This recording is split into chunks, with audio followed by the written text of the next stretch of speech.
Oi, gente. Hoje o Odonto Preto e Branco entrevista o Dr. Daniel Freitas. Tudo bem, Daniel? Tudo bom, Roberto? O Dr. Daniel, ele é CEO da empresa Ortognática 3D, na qual faz planejamento de cirurgia. O Dr. Daniel, ele é ortodontista, ele é bucomaxilo, ele tem mestrado e doutorado pela FOB-USP. E conta um pouco mais da sua rotina, Daniel. Bom, Roberto, eu sou cirurgião bucomaxilofacial, né? Eu trabalho especificamente ali com cirurgia ortognática, fiz mestrado e doutorado em ortodontia, o que eu acho que também ajudou muito na minha carreira. Hoje eu sou CEO da Ortognática 3D, na verdade é uma empresa que eu fundei, que faz planejamentos para cirurgia ortognática, tanto para o meu uso pessoal, como também para outros cirurgiões. Eu trabalho especificamente ali, eu sou cirurgião bucomaxilofacial, mas o que eu mais faço é cirurgia ortognática. Eu trabalho com cursos também, sou professor no Rio de Janeiro, né? Tenho consultório no Rio, tenho consultório em Bauru, enfim, eu faço, né, trabalho vida bem agitada. Especificamente ali com a cirurgia ortognática. Legal. E eu queria saber, Daniel, aonde que a radiologia entra no seu dia a dia, como que é esse planejamento 3D, onde a tomografia atua nos seus planejamentos. Eu queria que você contasse um pouquinho do software que você usa, então como que o 3D faz parte aí do seu diagnóstico. Vamos lá, assim, eu comecei a trabalhar com cirurgia ortognática numa época que a gente ainda confeccionava o guia cirúrgico de maneira laboratorial, né? Eu digo que hoje a tecnologia 3D, ela mudou totalmente a forma de se confeccionar guia cirúrgico, né? A gente hoje tem basicamente a possibilidade ali de ter um paciente virtual, de operar esse paciente no computador, gerar protótipo e fazer o guia cirúrgico a partir de impressão 3D, tudo ali a partir do software, né? O tratamento da deformidade dentafacial, ele envolve ali duas ferramentas, né? A ortodontia e a cirurgia ortognática. Então, basicamente, a gente é um tratamento relativamente longo, né? A gente recebe o paciente, às vezes, logo no início, a gente já faz o diagnóstico tanto dos problemas faciais quanto dos problemas dentários, define ali o preparo ortodôntico, a movimentação ortodôntica, né, que tem ali um objetivo de colocar os dentes numa inclinação mais favorável. Vou até mostrar aqui esse casinho. Josa, graças. O paciente então, ele tinha ali uma maloclusão, ele vai passar então por uma fase de preparo ortodôntico até chegar ali no momento de operar, né? Então, quanto tempo mais ou menos esse preparo? Esse preparo ele vai depender um pouco de caso para caso, né? Depende na verdade da severidade da maloclusão, da quantidade de apinhamento e da movimentação ortodôntica propriamente dita, né? Existem casos que são muito rápidos, às vezes tem casos que não precisa nem de preparo ortodôntico, mas tem casos que às vezes demoram 2 anos, às vezes até um pouco mais, depende também da colaboração do paciente. Basicamente assim, o paciente chegou no consultório, quais são os exames necessários? Assim? O paciente chegou com essa deformidade, qual é esse protocolo, esse passo a passo? Eu gosto de dividir assim, o tratamento em algumas etapas, né? A primeira etapa seria uma documentação inicial ortodôntica, né? Hoje em dia tem muitos ortodontistas que já trabalham, inclusive com simulação de movimentação dentária em software 3D e tudo mais. Então tem muita gente que usa tomografia computadorizada para diagnóstico inicial de ortodontia. Tá? Mas o normal que a gente mais encontra é aquela documentação básica da ortodontia, teleradiografia, fotos e tal, e aí a gente planeja essa movimentação dentária, né? Então, essa primeira etapa ali, diagnóstico da oclusão, determinar a movimentação ortodôntica necessária e a movimentação esquelética também, mas aí no planejamento 2D. Né? Depois que o paciente já está pronto para operar, né, como no caso aqui desse paciente aqui, aí sim a gente já vai fazer os exames que são mais aprofundados para o planejamento 3D. Né? Basicamente o que a gente vai utilizar então é uma tomografia, né, de face estendida e modelos de gesso escaneados. E nessa tomografia, quais são as especificações da tomografia? Então eu digo em relação à FOV, posição do paciente, ele usa guia, em relação ao voxel desse exame. Tem algumas especificações para esse tipo de paciente? Tem sim. A gente precisa de uma tomografia com qualidade boa para que na hora que a gente manipule essas imagens, a gente tenha ali um bom material. Né? Então a toma ela pode ser com nibinha, ela pode ser multislice, desde que ela pegue ali o FOV desde a região da glabela até a região do ocioide, desde o processo mastoide, no sentido anteroposterior, até o nariz todo, né? Mais ou menos como essa daqui. A gente tem que pegar ali a face estendida ali do paciente, né? O importante também é o paciente fazer essa tomografia computadorizada com um registro em relação cêntrica, né? Para que a gente tenha, assim, primeiro a previsibilidade do planejamento cirúrgico e segundo para deixar um pequeno espaço entre os dentes, permitindo o link, né, dos modelos escaneados na toma. Né? A tomografia ela não tem aquele detalhe aquela riqueza de detalhes da região dos dentes, por conta do esmalte, também muitas vezes o aparelho ortodôntico ele gera artefato, então a gente ter ali um pequeno espaço vai facilitar depois o processo que é o coração ali desse paciente virtual, que é o link dos modelos de gesso escaneados com a tomografia computadorizada. É isso que vai permitir a gente ter então você faz esse guia, o paciente leva na clínica radiológica, ele faz, é importante que ele fique na sua posição natural, não pode ter apoio de mento, Não pode ter apoio de mento. Uma coisa assim, o que eu faço na minha rotina, né? Eu recebo o paciente hoje, essa tomografia que ela foi feita com fio ortodôntico. Hoje eu recebo o paciente no meu consultório, eu tiro o fio ortodôntico, eu faço esse registro em relação cêntrica, já oriento o paciente com relação à posição natural da cabeça, né? Olhar no horizonte, não inclinar e não deixar colocar nenhum tipo de dispositivo fixando a cabeça.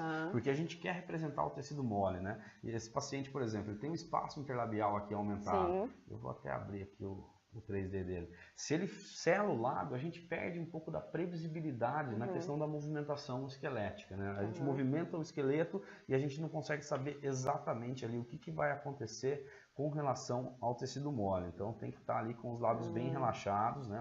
Exatamente nessa posição. O que é real do paciente. O que é real do paciente, para a gente poder simular a movimentação esquelética. E esse programa é o Dolphin. Esse programa é o Dolphin Imaging.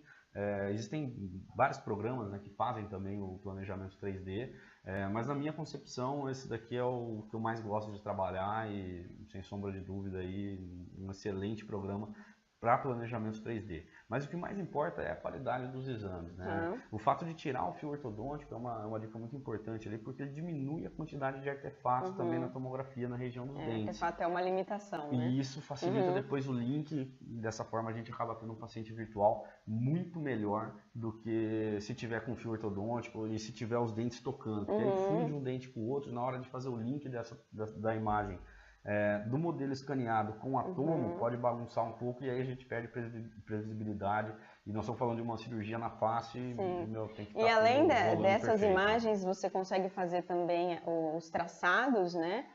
Sim, a sobreposição dessas imagens, simulações. O que mais o Dolphin oferece em relação a software? Assim? Tudo aqui, né? Se a gente abre aqui o próprio o X-Ray Builder, né, que são ferramentas aqui, eu consigo sair aqui uma tela lateral, consigo tirar panorâmica, radiografia de tomografia, todos os cortes. Então, é um software que você tem todas as informações nele, tudo aqui. Você consegue planejar. Eu consigo fazer aqui a teleradiografia dele, eu uso a tele para diagnosticar também, né, assim, é importante entender que tem muitos cirurgiões que pensam que o planejamento 3D, né, esse tipo de software, ele vai resolver todos os problemas, ele vai fazer o planejamento por você. E não é bem assim, né? Eu faço em todos os meus casos, 100% dos casos, análise cefalométrica, eu faço análise facial, eu defino a movimentação, eu comparo a clínica com a movimentação. Aqui o software dá uma precisão de 10º de milímetro dessa movimentação esquelética. Só que o cirurgião ele tem que diagnosticar para determinar essa movimentação.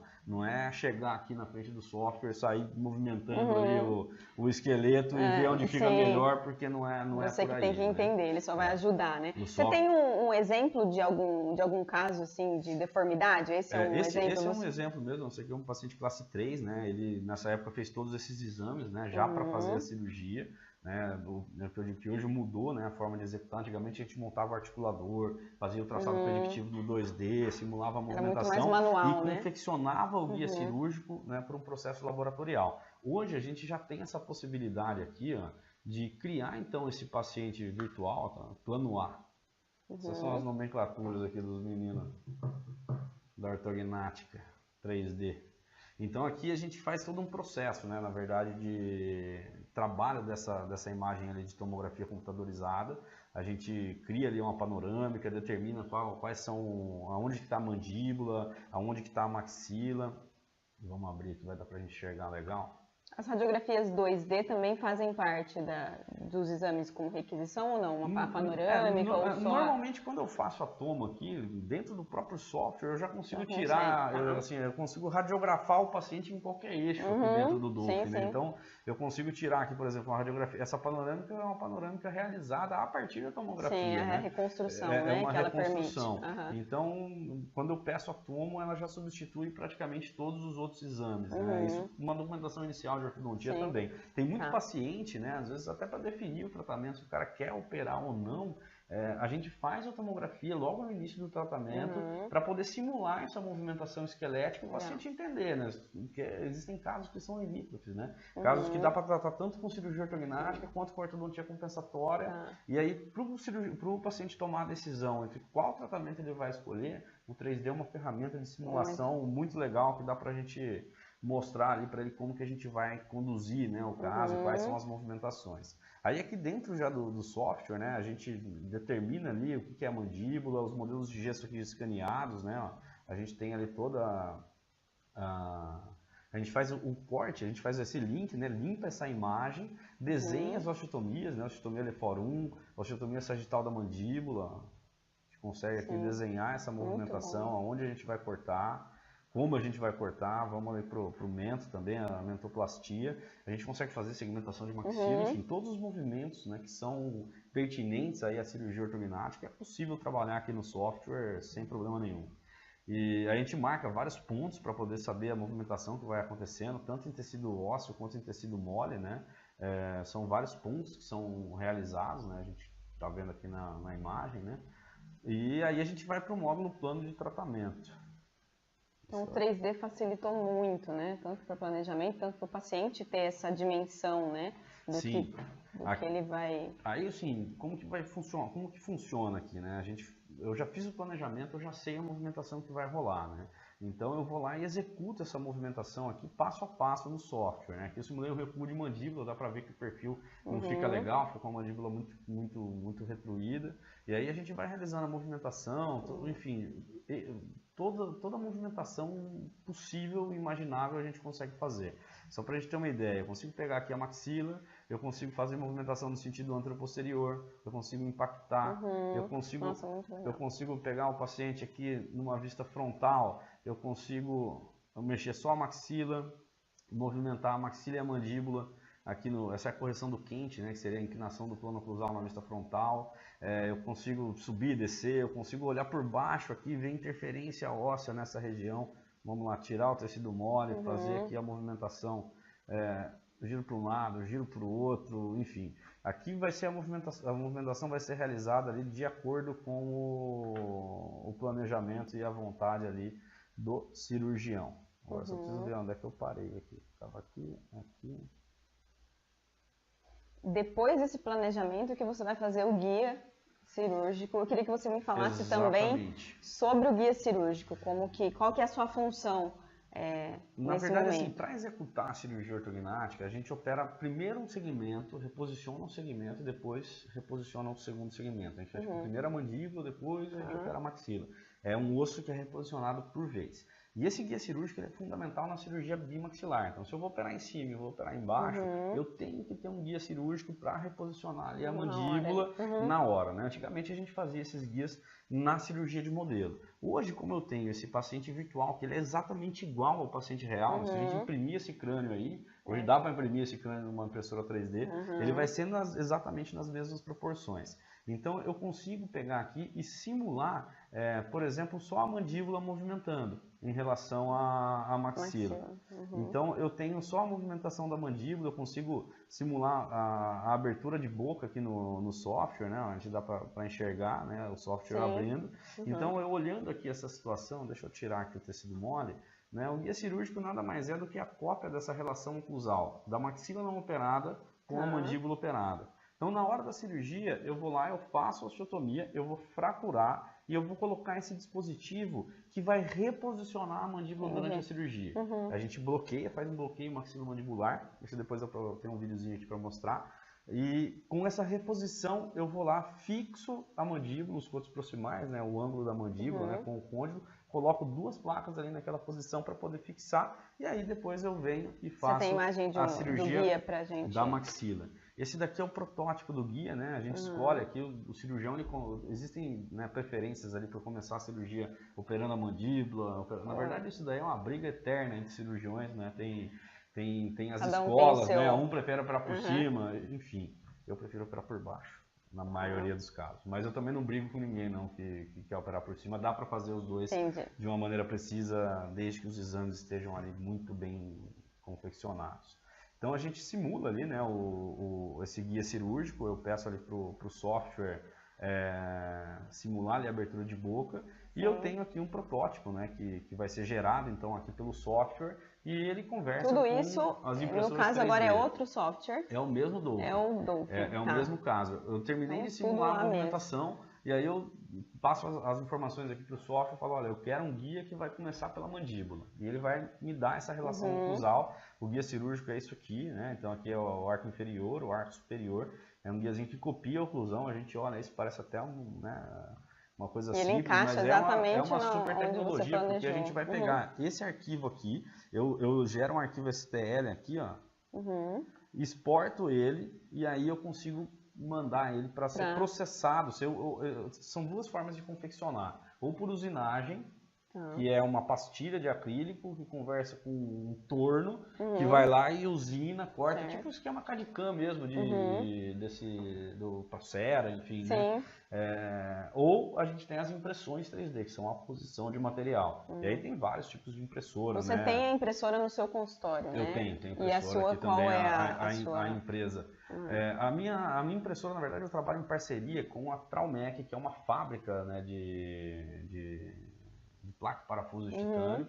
A gente já é parceiro já há muitos anos. A Traumec é uma empresa de Rio Claro, grande, eles exportam material e nós temos a parceria de confecção do guia cirúrgico com eles. Eles trabalham num processo de usinagem, então assim, para eles fabricarem o guia cirúrgico, eles usam um torno que é para prótese customizada. Entendi. Eles usam para fazer ali o guia cirúrgico, então é um guia que sai com um acabamento muito melhor.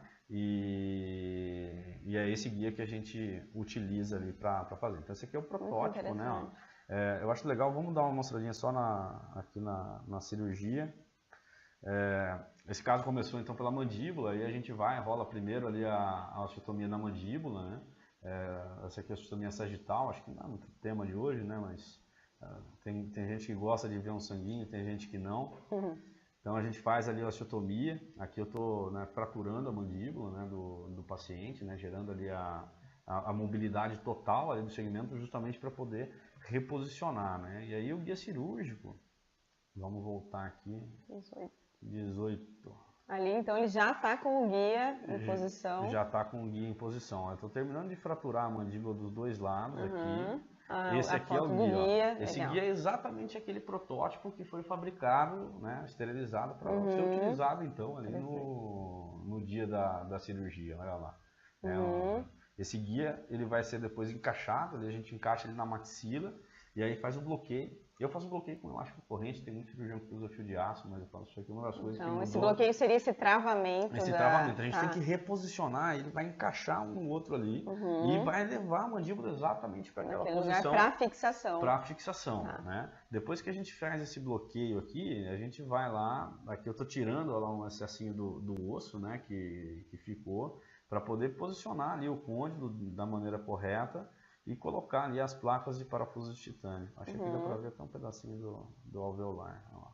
As plaquinhas de parafuso de titânio, elas vão ser posicionadas, lá são duas placas. Deixa eu voltar aqui. E a gente faz a fixação, então, nessa perfeita adaptação. É importante, aqui é mais para a galera da cirurgia, é importante assim, após a gente realizar essa fixação, né, eu tiro esse bloqueio e aí eu tenho que checar se de fato eu consegui levar minha mandíbula para a posição, porque pode ter erro na posição mandibular. E aí tem que rolar desse jeito que a gente está vendo aqui, né? Que ó, ele tem que estar manipulando em relação cêntrica, esse guia tem que estar totalmente adaptável a esse guia cirúrgico, né? Então, assim, a tecnologia é muito bacana, mas a correta execução ela é fundamental. Se eu erro no posicionamento do côndilo, na hora que eu manipulo em relação cêntrica, não encaixa, e aí a mandíbula vai para a posição errada e complicações. Tem muitas ferramentas que auxiliam, mas o conhecimento e a técnica tem que ser do cirurgião, né? Olha isso lá, daí não... as plaquinhas fixando. E aí depois que a gente fixou ali a mandíbula, normalmente a gente só usa o guia para a cirurgia da mandíbula mesmo, né? E depois aqui a oclusão final é o guia, né? Então a gente faz a osteotomia Lefort 1, passa meio rápido para a turma não... E depois da cirurgia vocês pedem uma nova tomografia? Como que é essa rotina depois de controle? Eu até gostaria, estou até fazendo um trabalho com um aluno meu lá da Bahia e ele tá...